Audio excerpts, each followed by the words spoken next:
port du masque à l'école. Donc ils ont saisi le conseil constitutionnel qui avait refusé d'enlever le port du masque, et ils ont ensuite saisi le Conseil d'État. Le Conseil d'État avait donné une réponse négative. Ceci dit, dans sa réponse, il a été clairement stipulé que le protocole sanitaire n'était absolument pas une obligation juridique.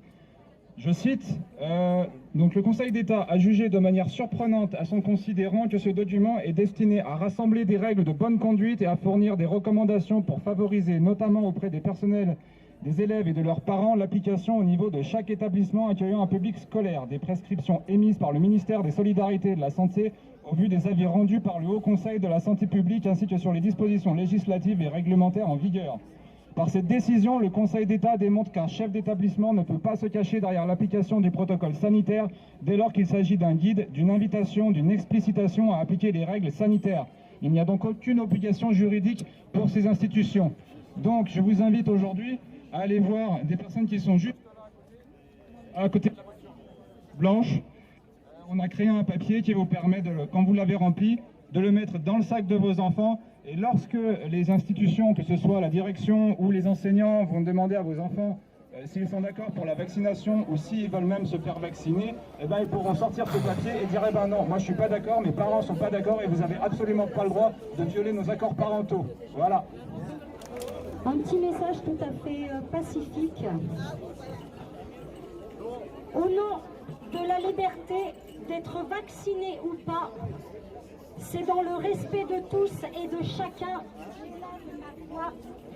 un pass qui ne laisse pas passer, qui conduit à discriminer et à montrer du doigt. Ce pass qui divise la société, non, ça ne passe pas. Un pass qui interdit à nos jeunes de grandir en activité, qui vise hors de l'école à les empêcher pour les obliger à se faire vacciner. Ce pass prend en otage nos enfants pour leur faire payer le choix légal de leurs parents. Restons unis, restons soudés, qu'on soit ou non vaccinés, en luttant contre ce pass, confirmant notre liberté de penser, pour enfin retrouver notre liberté de passer.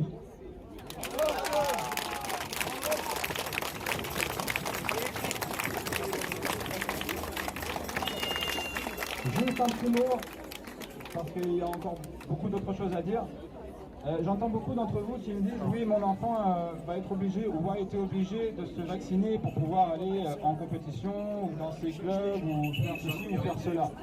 Il faut savoir une chose, c'est qu'aujourd'hui quelqu'un qui vous oblige à vacciner votre enfant pour faire une activité, ça s'appelle une discrimination en raison d'un état de santé s'il ne l'accepte pas. Et ça c'est très lourdement sanctionné au niveau des prud'hommes ou même pénal ou ailleurs. Parce qu'il y a beaucoup d'employeurs qui vont vous faire le même coup en vous faisant du harcèlement, en vous disant si vous n'êtes pas vacciné ou si vous n'avez pas de passe sanitaire, vous ne pouvez pas travailler. Or, ça veut dire qu'ils ne vous acceptent pas en raison de votre état de santé supposé, puisque non validé par un passe sanitaire ou non validé par un professionnel de santé. Et donc pareil, ça s'appelle une discrimination en raison d'un état de santé. Voilà.